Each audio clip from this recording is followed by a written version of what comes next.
Subscribe करें और bell दबाएं ताकि कोई खबर रह न जाए।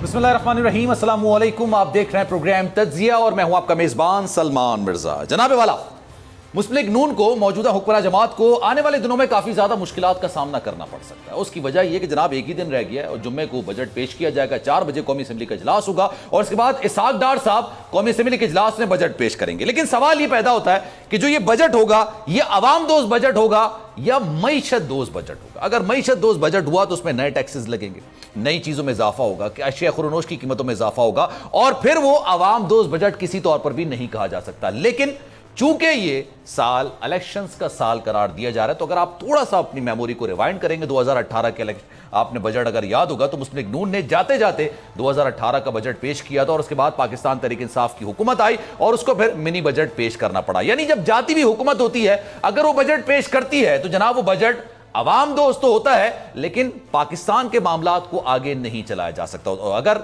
अवाम दोस्त बजट पेश करना है तो जनाब मईशत के हवाले से मुश्किलात का शिकार हुकूमत को मजीद करना पड़ेगा। और अगर मईशत दोस्त बजट पेश करना है, जैसे कि IMF से मुआहदा भी करना है आगे जाके चल के, तो फिर वो अवाम दोस्त बजट किसी तौर पर नहीं हो सकेगा। तो फिर मुस्लिम लीग नून के लिए मुश्किलात मजीद बढ़ती चली जाएंगी। ये तो माशी मामलात होगा। लेकिन कल मुमकिन तौर पर JKT यानी जहांगीर खान तरीन साहब एक नई सियासी जमात का ऐलान करने जा रहे हैं और ये सियासी जमात में वो लोग जाएंगे जो कि पाकिस्तान तहरीक इंसाफ को छोड़ के इस जमात में जम कर दिए जाएंगे या फिर एक नई सियासी जमात बनाई जाएगी। लेकिन सवाल ये पैदा होता है कि जहांगीर तरीन खान की जो ये जमात होगी ये किसके खिलाफ इलेक्शन लड़ेगी।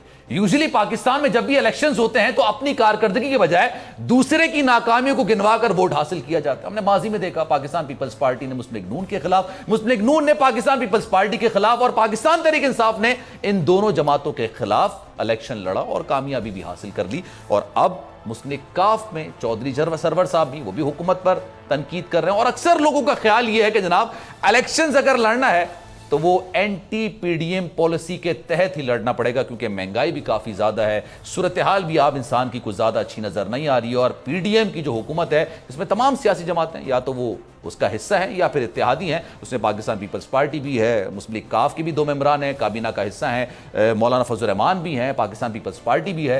तो जनाब इलेक्शन किसके खिलाफ लड़ा जाएगा अगर लड़ा जाएगा, इन तमाम चीज़ों पर बात करेंगे। जनाब अजहर सिद्दीक साहब हमारे साथ मौजूद हैं, माहिर कानून है, किसी तारुफ के मोहताज नहीं है। फ़खर रहमान साहब हमारे साथ मौजूद हैं, सीनियर तज्जियाकार हैं। और कैसर अहमद शेख साहब, मुस्लिम लीग नून से आपका ताल्लुक है, मेरे साथ मौजूद हैं। स्टार्टिंग फ्रॉम यू कैसर साहब, अस्सलाम वालेकुम, कैसे हैं आप? जी बिल्कुल ठीक, वालेकुम अल्लाह का शुक्र। कैसर साहब ये बताइएगा, बजट जो पेश किया जा रहा है, अभी जुम्मे को पेश किया जाएगा, ये किस तरह का बजट हो सकता है? मैं शहबाज शरीफ साहब की गुफ्तगू सुन रहा था तो उन्होंने कहा कि जनाब IMF के जितने तकाजे हैं, जो उनकी रिजर्वेशंस हैं, उनको मद्देनजर रखते हुए बजट बनाया जाए। तो सर वो किसी तौर पर अवाम दोस्त तो तसव्वुर नहीं किया जा सकेगा ना?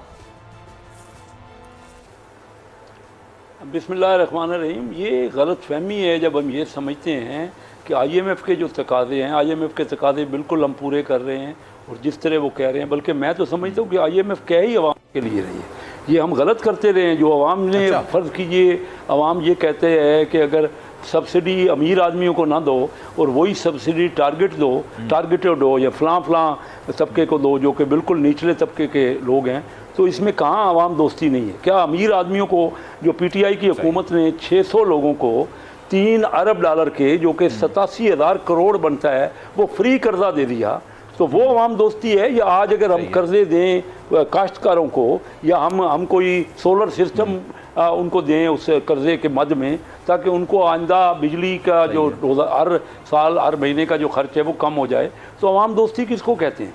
फिर हम IT पे बहुत ज्यादा जोर दे रहे हैं। इंडिया हमारे साथ वाला मुल्क है, आप डिफाइन कर रहे हैं ना।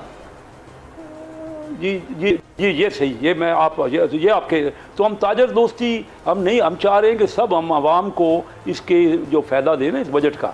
और ये IMF का ही टारगेट है, IMF ही यही चाह रही है। हमारी जो हुकूमतें आती रही हैं ना, वो मिलजुल के, मैंने आपको कहा ना कि ये PTI की हुकूमत ने ये 3 अरब डॉलर 87,000 करोड़। अभी तक मुझे हर कमेटी की मीटिंग में मैं इनको पूछता हूँ, स्टैंडिंग कमेटी फाइनेंस में, स्टेट बैंक के गवर्नर को, मुझे लिस्ट तो दो उन बंदों को जिसने आपको कर्जा दिया और बिल्कुल फ्री दे दिया, और आज उसी की मुसीबत हम 1 अरब डॉलर हमारे लेने के लिए 1.1 अरब की। कैसे साहब, बुनियादी बात आपकी बिल्कुल दुरुस्त है, मैं आपकी बात से इत्तेफाक करता हूं, लेकिन सर IMF ये भी तो कहता है ना कि अपना टैक्स नेट बढ़ाया जाए। हम हर बजट में ये क्यों देखते हैं कि जनाब टैक्स बढ़ाया जाता है, टैक्स नेट को नहीं बढ़ाया जाता, उसकी क्या वजूहात है? ये भी आप दुरुस्त कह रहे हैं, देखिए मैं आपसे मुतफिक हूँ। ये भी जो IMF कहता है ना, देखिए वो कह रहे हैं कि ज़्यादा से ज़्यादा लोगों को आप टैक्स नेट में लाएं। हमारे यहाँ कोई 25 लाख लोग हैं, उसमें भी पता नहीं कितने लाख, तो यानी 1% लोग टैक्स देते हैं, डायरेक्ट टैक्स की बात कर रहा हूँ, और बाकी लोग तो टैक्स नेट में इनडायरेक्टली आते हैं। इनडायरेक्टली तो बहुत से लोग टैक्स में हैं, लेकिन डायरेक्ट टैक्स जो है वो देते हैं, और उसमें भी आधे लोग तो नॉन असेसमेंट में आ जाते हैं कि वो ज़ीरो पे कहते हैं, वो जी हमारे पास तो ज़ीरो इनकम है। तो ये कोई, हम तो चाह रहे हैं कि ज़्यादा से ज़्यादा लोग, ये जो दुकानदार हैं, जो डिस्ट्रीब्यूटर हैं, जो लोग हैं, उनके तो डायरेक्ट टैक्स दें। ये गलत हो रहा है, कोई भी हुकूमत उनको नहीं लेती। हम भी कोशिश कर रहे हैं, अल्लाह करेगा हम कामयाब होंगे, लेकिन डायरेक्ट टैक्स ज़्यादा से ज़्यादा लोग जो कमाई देखें, और एग्रीकल्चर पे है, एग्रीकल्चर। सर क्योंकि बजट एक दिन बाद ही है ना, तो सर मैं ये बजट की तैयारी कर रहा था कुछ, पिछले साल टैक्स आदाफ रखे गए थे, वो 7.3 ट्रिलियन का रखा गया था, 6.1 ट्रिलियन हमने टैक्स आदाफ हासिल कर लिया। अब एक महीने के अंदर 1.2 ट्रिलियन अचीव करना, इट्स नेक्स्ट टू इम्पॉसिबल। एक चीज तो सर ये हो गई। दूसरा, ये वाज़े तौर पर है कि जनाब हमारे पास टैक्स कलेक्शन जो होती है ना, वो 8% बेसिकली होती है, कि आप ये समझ लें कि विदहोल्डिंग टैक्स से या फिर इनडायरेक्ट टैक्स से। सर हमने एक इदारा बनाया हुआ है टैक्स कलेक्ट करने के लिए, फिर उसकी क्रेडिबिलिटी मुतासर नहीं होती अगर सारा कुछ आपने विदहोल्डिंग टैक्स और फिर आपने इनडायरेक्ट टैक्स से लेना है तो। ये आप 100% दुरुस्त कह रहे हैं, सारी हुकूमतें उस पर जोर देती रही, डायरेक्ट टैक्स बहुत कम है। देखिए बात यह कि FBR नाकाम हो गया। मैं 40 साल से FBR को देख रहा हूँ बड़े माइन्यूटली। 1980 में मैं Karachi chamber of commerce industry के कस्टम कमेटी का चेयरमैन था, आज से 43 साल पहले। डायरेक्टली मैं FBR से राब्ते में, और FBR की नाअहली, FBR की रिश्वत, इसमें ये नहीं है, बिजनेसमैन भी शामिल है। बिजनेसमैन और ब्यूरोक्रेट मिल के आपस की मिली भगत से वो टैक्स तो देते नहीं है लोग। ये टैक्स की एविजन है। मैं बार बार प्राइम मिनिस्टर से कहता हूँ, इस वक्त मुझे उन्होंने अपना स्पेशल असिस्टेंट बनाया हुआ है, तो मैं उनसे एक ही बात कर रहा हूँ कि मुझे वो शोभा दें, मैं आपको जहाँ पे एविजन हो रही है, जहाँ पे लीकेज हो रही है, वो टैक्स लेके दूँ ना। अमीर आदमी से टैक्स लें, जो अमीर कमाई कर रहा है। देखिए एग्रीकल्चर में अगर कोई करोड़ों कमा रहा है, हम नहीं कहते छोटे काश्तकार को तो हम टैक्स लगाना नहीं चाहते, हो तो वैसे ही टैक्स नेट में नहीं आता, तो हम अमीरों से, जो बड़े काश्तकार हैं, उनसे क्यों टैक्स नहीं लेते? टैक्स किसी जगह भी इनकम होगी ना, वो उसको टैक्स देना होगा, और ये करना अभी हमारे मुल्क का जो है ना, स्ट्रक्चरल चेंजेस के अलावा और कोई नहीं है। अभी भी बड़ा पोटेंशियल है, अगर हम सही तरह ये को पेश करें, कोशिश कर रहे हैं मिलजुल के, लेकिन अभी मैं समझता हूँ टाइम चाहिए, अभी हमें और अरसा चाहिए, शायद कोई अगली हुकूमत जो है वो लेकिन ये जो बात है ना कि लोग इलेक्शन किस बात में लड़ेंगे, या तो किसी भी पार्टी का परफॉर्मेंस उसकी बेहतर हो ना, वो अपनी परफॉर्मेंस दे। पिछले 15 सालों में तीनों बड़ी पार्टियों को मौका मिला यहाँ पे हुकूमत करने का। 4 साल PTI रही, 5 साल पीपल पार्टी रही, और 6 साल पाकिस्तान मुस्लिम लीग रही। तो हर कोई अपनी बताए ना उसने परफॉर्मेंस क्या किया। 9 साल ये यहाँ पे KPK में PTI रही ना, हम भी अपनी परफॉर्मेंस बताएं। लोग अब उनमें शऊर बहुत है, और वो सिर्फ इन बातों में नहीं आएंगे। अगला इलेक्शन वही जीतेगा जो कि लोग कैसे साहब इस पर जरा डिटेल में बात करेंगे कि इलेक्शंस बेसिकली कौन सी जमात किस बुनियाद पर लड़ेगी। लेकिन अगर आप इजाजत दें सर, दूसरे मेहमान भी हमारे साथ मौजूद हैं, उनको भी जरा मैं पहले ये बजट के हवाले से उनसे बात कर लेता हूं। अजहर सिद्दीक साहब हमारे साथ मौजूद है, माहिर कानून, किसी तारुफ के मोहताज नहीं है। अजहर साहब, सर ये बताइएगा, 2 दिन बाद यानी जुम्मे को बजट पेश किया जाएगा, कुछ एक्सपेक्टेशंस हैं, कुछ उम्मीद है या खदशात हैं इस बजट के वाले साहब? बहुत शुक्रिया, मैं शुक्रगुजार हूँ कैसर शेख साहब का कि पिछले 40 सालों का जो है ना, उन्होंने जो कोताहियां हैं, गलतियां हैं, ब्लंडर्स वो मान ली हैं। यानी जो सियासी जमातें पिछले 40 सालों से मुल्क को ठीक नहीं कर सके, वो अब क्या करेंगे? FBR में करप्शन है, लूटमार है, मान लिया ये सारा कुछ है, तो फिर हुकूमत क्या करने आते हैं आप लोग? आप 40 साल में इस मुल्क को ठीक नहीं कर सके, अब आपके पास क्या ऐसी चीज है, क्या जादू की छड़ी है कि जिससे इस मुल्क को ठीक कर सकेंगे? अगर थोड़ी सी मिसाल के तौर पर मैं आपके सामने बता दूं, ये टैक्स कलेक्शन अपनी जगह, हम तो इनडायरेक्ट टैक्सेस से हमने सत्यानाश कर दिया इस मुल्क की इकोनॉमी का।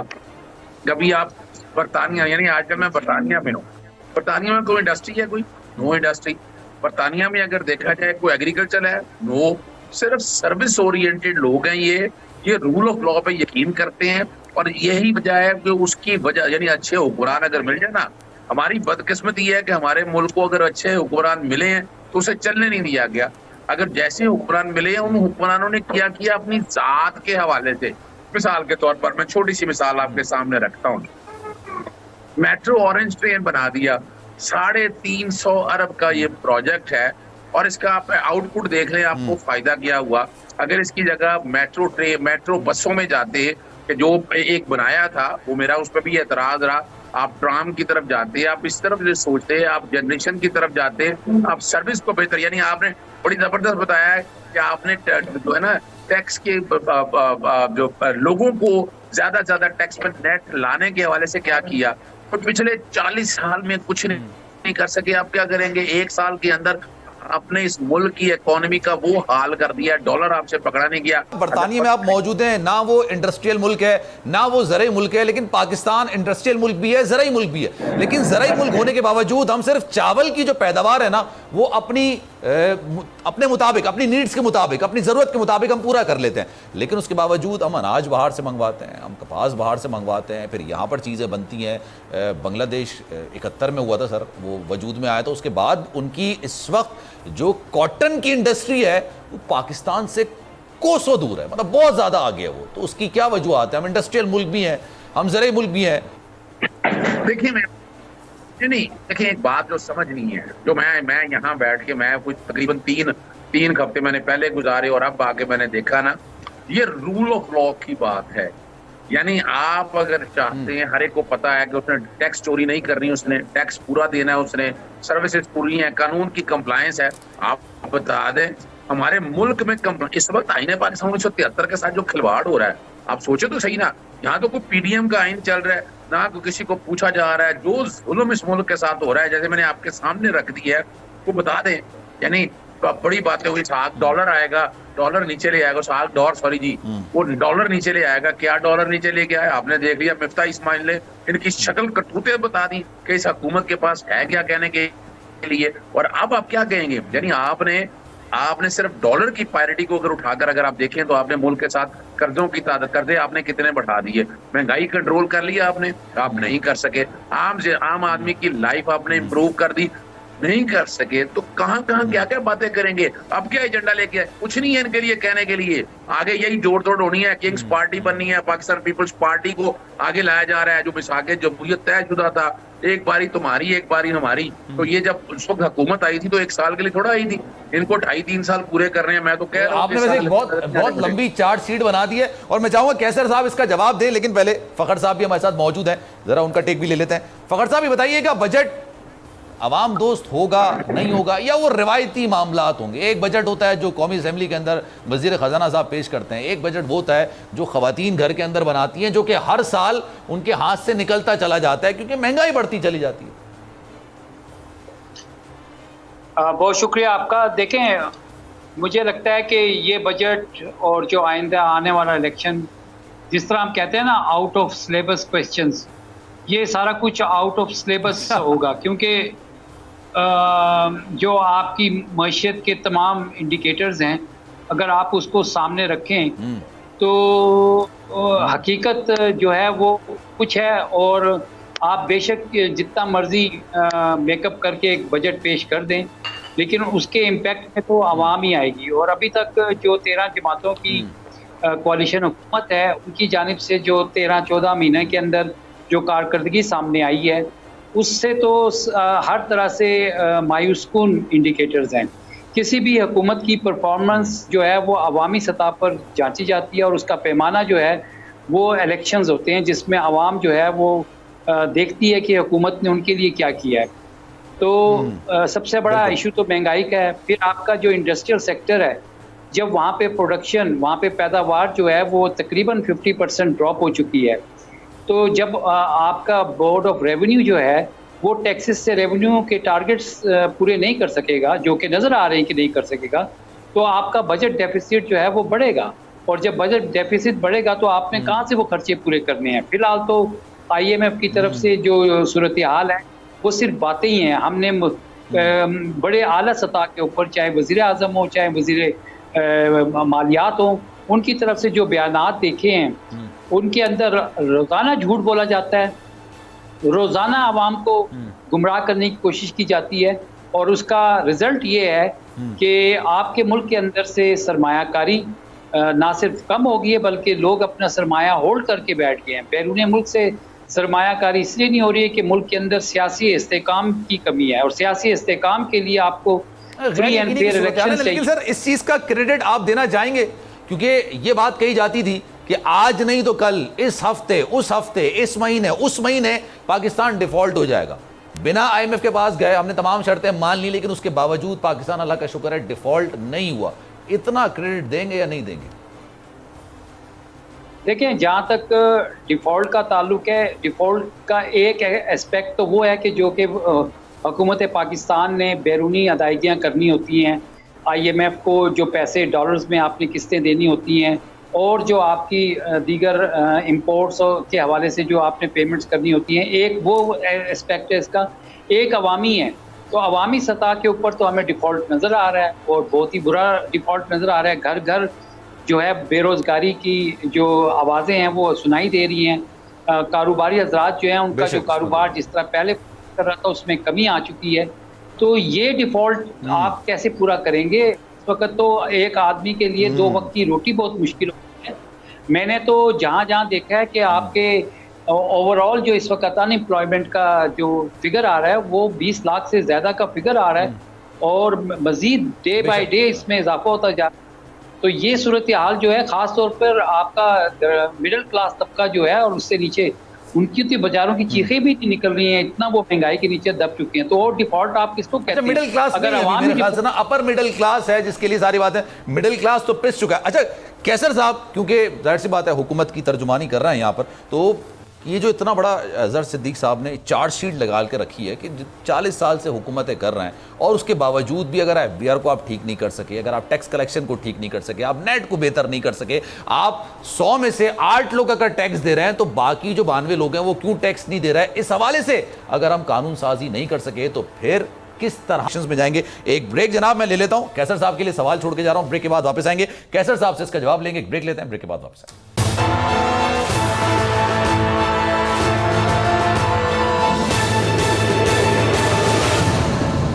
जनाब प्रोग्राम एक बार फिर से आपको खुशामदीद कहते हैं। मेहमान ग्रामी हमारे साथ मौजूद हैं, गुफ्तगू का सिलसिला आगे बढ़ाते हैं। कैसर साहब, सर ये अजहर सिद्दीक साहब की जो चार्जशीट थी आपने सुनी होगी, आप उसका क्या जवाब देना चाहेंगे? दूसरा सर, ये लॉजिकल रीजन है कि आप लोगों ने अभी तक हुकूमत में, अभी आपको तकरीबन 14 महीने हो गए, टैक्स कलेक्शन को अगर बेहतर कर देते तो शायद फिर हमारे लिए मुश्किलात उतनी ज्यादा नहीं बढ़ती, बेरोजगारी इतनी नहीं होती, इतना ज्यादा इन्फ्लेशन वाला मामला नहीं होता। ये आप लोगों के लिए मुश्किल हो रही है, और अभी इलेक्शंस में भी आपने जाना है। कैसर साहब क्या कहेंगे? पहले तो मैं आपको ये एक्सप्लेन कर दूं कि मैं इस हुकूमत की तर्जमानी नहीं कर रहा। मैं मुस्लिम लीग का मेंबर ज़रूर हूँ, लेकिन मैं स्टैंडिंग कमेटी जो फाइनेंस है ना उसका चेयरमैन हूँ।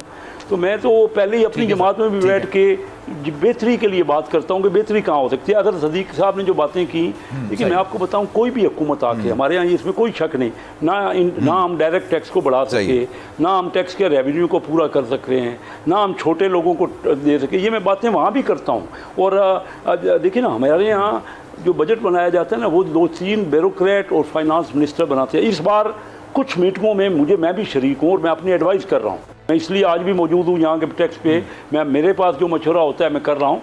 लेकिन ये कहना कि हमारे मुल्क में बहुत कुछ हो सकता था, जमहूरियत पूरी जो 15 साल का रिकॉर्ड देख लेना, 15 साल पाकिस्तान पहले कहाँ था और 15 साल बाद क्या है। हम बहुत कुछ हमारे मुल्क में पोटेंशियल है, हमने उसको प्रॉपर यूज़ नहीं किया। इस हुकूमत ने, मियाँ शहबाज शरीफ ने पूरी एफर्ट की है, सिंसियरली एफर्ट कर ले, लेकिन एक कोलिशन गवर्नमेंट है। लेकिन सबसे बड़ा नुकसान तो हमारा ये है कि जो नेशनलाइज इदारे हैं वो तकरीबन 700-800 अरब या 1000 अरब का घाटा करते हैं हर साल, और उस पर 5000 अरब हुकूमत का इन्वेस्ट हुआ है। अब आप भी अपने किसी बच्चे को पैसा देंगे या कोई किसी को अपने तलक देंगे तो साल बाद उससे रिजल्ट पूछेंगे, रिजल्ट क्या है? हम तो मुतवातर वो नुकसान से नुकसान किए जा रहे हैं। एक नेशनल बैंक, उस दिन बात हो रही थी, मियाँ मनशा साहब कह रहे थे कि एक नेशनल बैंक MCB से डबल उसके पास पैसा है, इन्वेस्टमेंट है, लेकिन उसका नफ़ा MCB के जितना भी नहीं है। हम अपने इदारों को ठीक करेंगे, सबका लिए है, पाकिस्तान के लिए बेहतर है कि हम ये करें। देखिए पता हम सबको लग गया है, अब आइडेंटिफाई हो गया है कि प्रॉब्लम्स कहाँ हैं। प्रॉब्लम ये है कि हमको ये नेशनलाइज इदारे नहीं कामयाब हो सके। प्रॉब्लम ये है कि सिर्फ हम अमीर को दे रहे हैं कर्जा, और वो दरमियाने और आम आदमी को जो इंजन ऑफ ग्रोथ है, मैंने अपनी हर मीटिंग में जिससे मुझे एडवाइस ली जा रही है, सिर्फ 7%, 7% ये PTI की हुकूमत में भी रहा, पीपल पार्टी में भी रहा, मुस्लिम लीग में भी रहा, 93% बड़ों को दिया जाता है। PTI ने आके कहा कि मैं डायरेक्ट टैक्स हम लगाएंगे, मुझे बता दें कि इनडायरेक्ट टैक्स उन्होंने कोई परसेंटेज बढ़ाई, और मैंने आपको बताया कि सारा कर्जा उन्होंने $3 अरब का वो दे दिया बड़े बड़े लोगों को। हमें और सबको मिल के चार्टर ऑफ इकानमी करनी है। इस मुल्क का हल ये नहीं है कि इंडिविजुअल हम जाएंगे, सारे जा रहे हैं इलेक्शन में, अपनी अपनी बात करेंगे, लोग बड़े बाशऊर हैं, परफॉर्मेंस पे वोट देंगे, हम जरूर वोट लेंगे वहाँ, क्योंकि दूसरों से हमारी परफॉर्मेंस हर वक्त करते। मैं कैसर साहब की तरफ जाऊंगा, जो बात आपने उठाई ना बिल्कुल लॉजिकल है सर। मैं इस बात का जवाब दें कैसर साहब, ये चार्टर्ड ऑफ इकोनॉमी आप क्यों नहीं करते, मिसाक मईशत क्यों नहीं करते? तमाम जमातें सर आपके साथ है ना, या तो अगर आपके साथ हैं, नहीं है तो आपके इत्तेहादी हैं, या फिर हमदर्दी आपके साथ है, एक जमात को छोड़ के, फिर क्यों नहीं करते सर? आप कर लें, आप किसी की भी हुकूमत आए, लेकिन इसी मईशत के हिसाब से चलना है जो आपने चार्टर बना। देखिए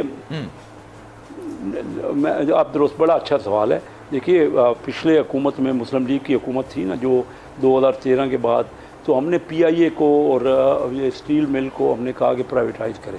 PTI ने वहाँ पे स्ट्राइक कर दी, कोई 2-3 बंदे वहाँ पे हलाक भी हो गए, तो रुक गया। अब नुकसान सबसे बड़ा वो करे, हम क्यों नहीं आपस में समझते कि मुल्क की बेहतरी, सारे यही कहते हैं कि मुल्क की वो इदारे नुकसान में चल रहे हैं। अब क्या करें जब वो देखिए ना, हमारे आज भी हम कंसेंसस कर लें भाई, तो मुल्क का मामला है ना, वो सारी पार्टियां मुल्क के फेत में है ना।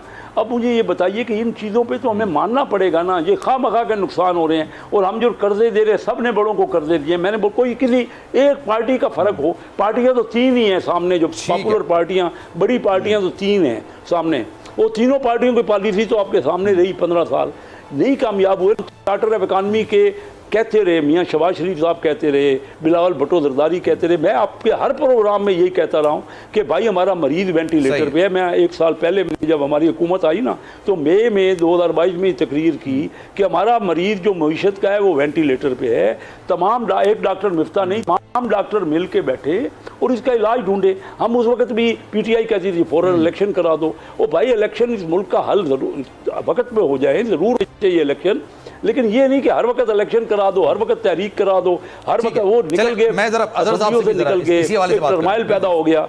जी जरूर जरूर। कैसर साहब आपका पॉइंट आ गया सर, अजहर साहब से भी मैं जरा इसका टेक लिया। अजहर साहब ये बताइएगा, पूरी दुनिया के अंदर पेपर मनी जो है ना वो तकरीबन खत्म किया जा रहा है। अब आप नोट लेके जाएं कहीं भी तो वो ज़्यादातर या तो आपको शक्की निगाह से देखेंगे, यूजुअली तौर पर अगर आपके पास अमाउंट बड़ी हो, या फिर आपसे सवाल जवाब जरूर होगा। डिजिटलाइजेशन का दौर है हर जगह। भारत के अंदर 2014 के अंदर ये हुआ था कि जनाब उन्होंने नोटबंदी कर दी थी, बड़े एतराज़ात हुए, बड़ी उंगलियां उठी भाई, उन्होंने बड़ी तनकीद हुई, लेकिन उन्होंने फैसला कर लिया कि डिजिटलाइजेशन की तरफ जाना है तो जाना है। आपके पास जो ब्लैक मनी था वो तकरीबन खत्म होने लग गया। हमारे मुल्क के अंदर ऐसा क्यों नहीं होता सर? सवाल ये भी पैदा होता है क्योंकि अभी जो चीजें निकल कर आ रही है ना बजट के हवाले से, उसमें एक चीज ये भी है कि बैंक टू बैंक ट्रांसफर पे भी, आपकी अपनी अमाउंट पे ट्रांसफर करने पे भी आपको विदहोल्डिंग टैक्स देना पड़ेगा। सर एक बात बताइए, ताजिर जिसका लाखों का कारोबार होता है, निकालने का, लगाने का, अकाउंट में डलवाने का, वो फिर कहेगा मैं बैंक में नहीं डलवाता, मैं तो फिर पेपर मनी रखता हूं। तो सर इस तरह से तो फिर आपको और नुकसान होगा।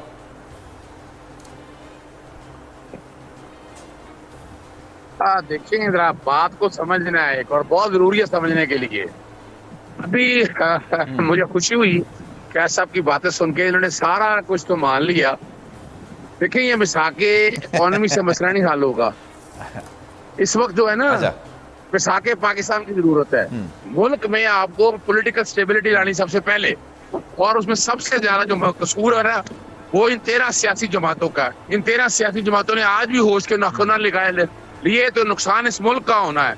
इस मुल्क के नुकसान को बचाने के लिए इन्हें यानी ये बात कहना कि जनाब इलेक्शन पहले करा लें बाद में, भाई इलेक्शन कराएंगे तो स्टेबिलिटी आएगी ना। जब मुल्क में जब आईने पाकिस्तान ने जब कह दिया है, यानी सूबों से मसला तो नहीं आपकी इकोनॉमी का, आपकी इकोनॉमी का तो मसला वफाकी सतह के ऊपर है कि वहां बैठकर मेजर डिसीजन सर, लेने हैं, इस इंपोर्ट पर के, भी एक एक्सपोर्ट एतराज है के। सर, अजहर साहब, इस पे भी एतराज है सर। स्टेबिलिटी उस वक्त भी आती है जब आप इलेक्शंस के रिजल्ट को तस्लीम करें, माने। हमारी पाकिस्तान की तारीख में आप ये बताइए कोई इलेक्शन ऐसा हुआ जिसमें जो हारा उसने माना हो कि जनाब हाँ मैं हारा हूं, मुझे अवाम ने वोट नहीं दिया। हर बंदा ये बात कहता है, हर जमात ये बात कहती है भाई धांधली हुई है। तो फिर आप कैसे स्टेबिलिटी लेकर आएंगे? अच्छा, बात वही है ना, बात जैसे मैंने कहा ना कि जब आप स्टेट्समैन, पाकिस्तान में आज स्टेट्समैन पैदा करने बाखुदा, हमें अपनी जातियात में से, हमारे अपने रिश्तेदारियों से, हमें अपनी सियासी जमात से बालातार होकर सोचना है मुल्क के लिए। जब हम बालातार होकर सोचेंगे तो ये मुल्क आगे जाएगा। ये मुल्क है तो हम हैं यार, बाखुदा कभी सोचे इस वक्त इस मुल्क का हाल क्या हुआ है। आपका ड्रेन आउट हो रहा है सारा, आपका इंटेलिजेंस अगर उठाकर देखें आप आम आदमी, आप मुल्क में इंडस्ट्री बंद हो रही हैं। इन्होंने तो एक साल में खुद हुकूमत करके इलेक्शन का ऐलान कर देना चाहिए था ताकि इस मुल्क की इकोनॉमी बेहतर होती है। इंडस्ट्री देखिए, आप कभी सोचे तो सही ना, कितनी इंडस्ट्री बंद होगी। आए ना, इसमें एक जुडिशल कमीशन बना लें कि इस मुल्क की मईशत को यहाँ तक वेंटिलेटर पे लाने वाला कौन है, कौन कौन कसूरवार है, और फिर उन पर लायबिलिटी तय की और तमाम सियासी जमातें फिर माफी मांगे कौम से बैठकर और आगे लेकर चले। और यही हाल है इसका। इस मुल्क को ये इस तरह नहीं जाना, पॉलिटिकल स्टेबिलिटी लानी है। कुछ देखें, कुछ गलतियां होती हैं, कोताहियां होती हैं, वो माफी का अमल जहाँ पर डालें। आप मिसाके पाकिस्तान की बात करें, मैं लफ्ज इस्तेमाल कर रहा हूँ, मिसाके पाकिस्तान की बात करें, इस पाकिस्तान को आगे जी ठीक है, वो तो आईने पाकिस्तान है ना, बेसिकली मिसाके पाकिस्तान अगर आप जो बात कर रहे हैं, आईने पाकिस्तान, उसके तहत अगर पाकिस्तान चलेगा तो जाहिर सी बात है तमाम चीजें बेहतरी की तरफ जाएंगी। नहीं देखिए, अगर आईने पाकिस्तान इस वक्त चल रहा होता तो यहाँ पर बहुत से मामला, तो मैं नहीं बातें करना चाहता, वो एक अलग टॉपिक है, वो एक अलग टॉपिक है। मैं कह रहा हूँ इससे बढ़ के तो कोई चीज नहीं है ना, इससे बढ़ के नहीं हो सकती ना। नहीं सुने ना, आप छोड़े बाकी चीजों को। अब 90 दिन के अंदर इलेक्शन है, पैसा पड़ा हुआ है, 30 अरब रुपया इन्होंने नहीं दिया और उससे हाल क्या किया, आज इस मुल्क को कहाँ लाके खड़ा कर दिया। अगर इलेक्शन पंजाब के करा देते, केपी करा देते तो क्या मसला होता था, लेकिन आप उसका नुकसान देखिए कितना दिया है। और अल्टीमेटली मैं ये नहीं कहता कि 9 मई के वाकये में जो लोग कसूरवार हैं उल्टा लटका दे, टांग दे, उनको पाबंदियां लगा दें उन लोगों के ऊपर।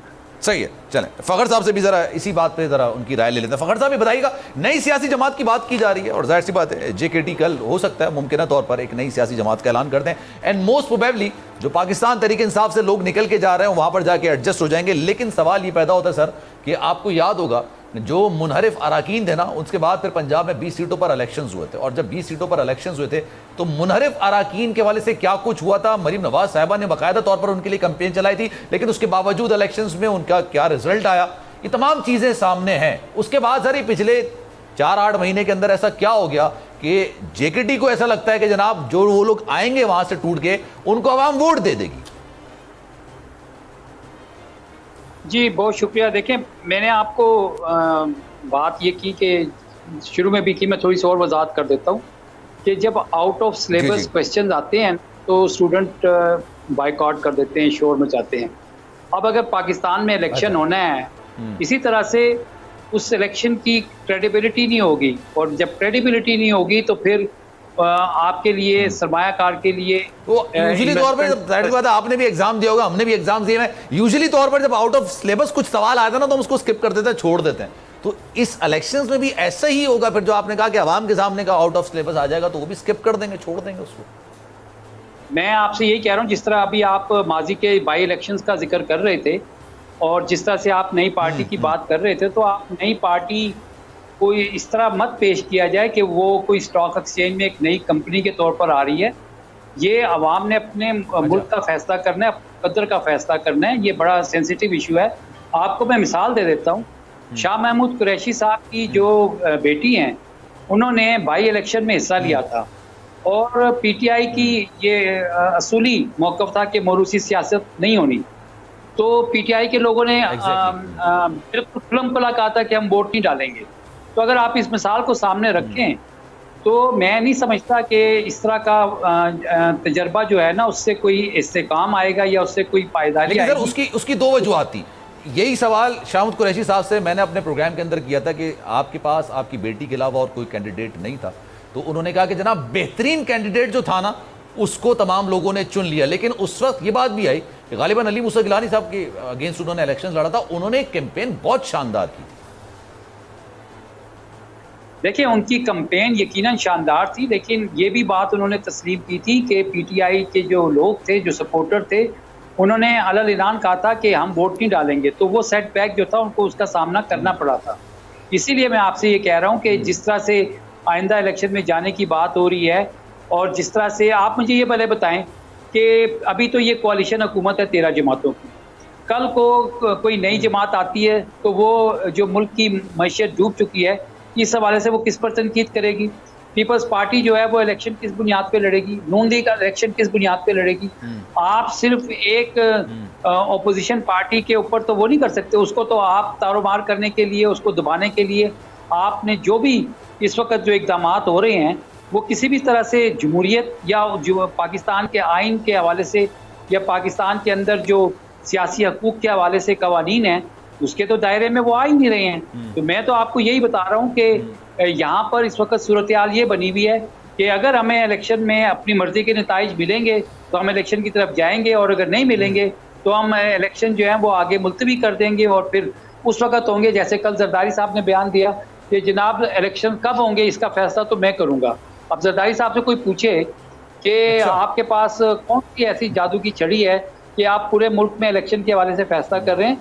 देखें, ये जिस तरह अजहर साहब भी बात कर रहे थे और लोग भी बात कर रहे हैं, मैं आपको ऑब्जेक्टिवली ये बात बता रहा हूँ कि मुल्क के अंदर पाकिस्तान के अंदर जो हर किस्म का इस्तेकाम जो है उसकी जो चाबी है वो इस वक्त ये 5 साल की हुकूमत ख़त्म हो रही है, और उस आइन के मुताबिक इलेक्शंस करवाने की ज़रूरत है। नहीं करवाएंगे तो सूरत हाल बहुत ज़्यादा ख़राब हो जाएगी, क्योंकि आवाम जो है ठीक है वो महंगाई। अच्छा, मैं एक सवाल ही कैसर साहब से भी करना चाहता हूं सर। मैं कैसर साहब ये बताइएगा सर, आपको जाहिर सी बात है 1999 के बाद जो मुस्लिम लीग नून को सूरत हाल का सामना करना पड़ा था, फिर नवाज शरीफ साहब बाहर भी चले गए थे, अभी भी वो खैर मुल्क से बाहर ही हैं, लेकिन उसके बाद जिस तरह की सूरत हाल का सामना आपको करना पड़ा था, गालिबन शायद इस वक्त सूरत हाल का सामना इसी तरह का पाकिस्तान तहरीक इंसाफ को करना पड़ रहा है। आप जिस मराहिल से जिन चीज़ों से गुजरे हैं, हो सकता है पाकिस्तान तहरीक इंसाफ इस वक्त इन चीज़ों से गुजर रही हो। राना सनाउल्लाह बरमला इस बात का इजहार करते हैं कि जनाब इनको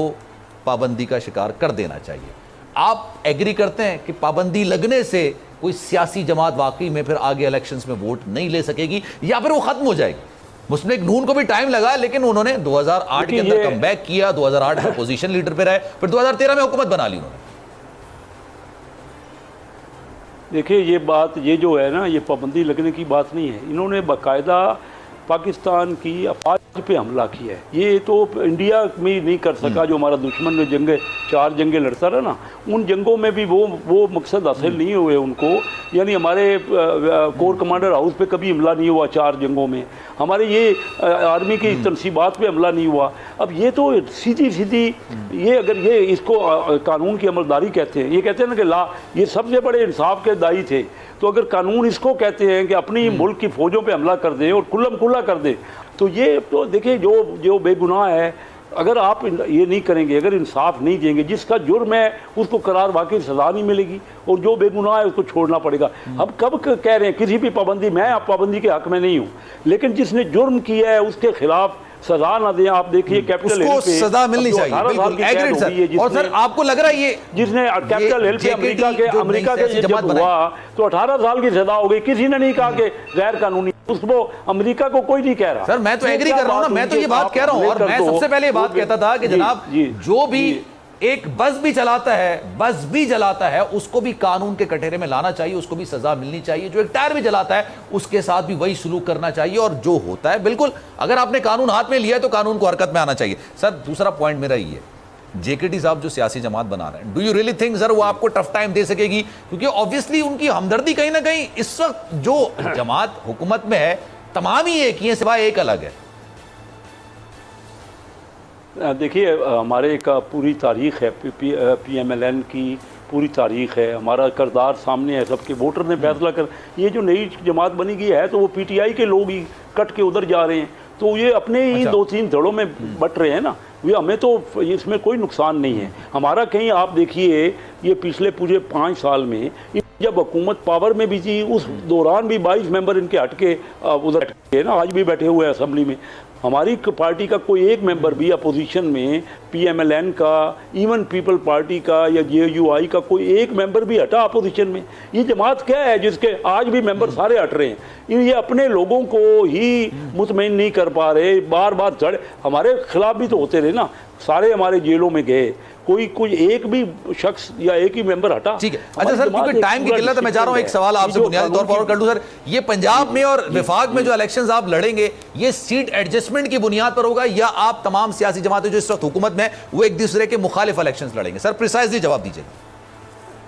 जी हाँ, ये तय हुआ है कि अपने अपने पार्टी लड़ेगी, लेकिन सीट एडजस्टमेंट हो सकती है, लेकिन फाइनल चीजें तो देखिए इन्हीं पे नेगोशिएट होता है, ये इलेक्शनों के दरमियान या भी दौरान। चलें sir, thank you so much. Qaiser साहब हमारे साथ मौजूद थे, अजहर सिद्दीकी साहब, फखर साहब हमारे साथ मौजूद थे। आप तीनों शख्सियात का बहुत शुक्रिया। लेट्स सी जनाब क्या होता है आने वाले वक्तों में, लेकिन परसों बजट आ जाएगा। अब ये बजट अवाम दोस्त होता है या मईशत दोस्त होता है, ये तो जुम्मे को पता चल सकेगा। सलमान मिर्जा को दीजिए इजाजत। जिंदगी रही, सेहत रही, आपकी दुआएं नहीं तो इंशाल्लाह आपसे फिर मुलाकात होगी। ख्याल रखिएगा अपना। अल्लाह हाफिज।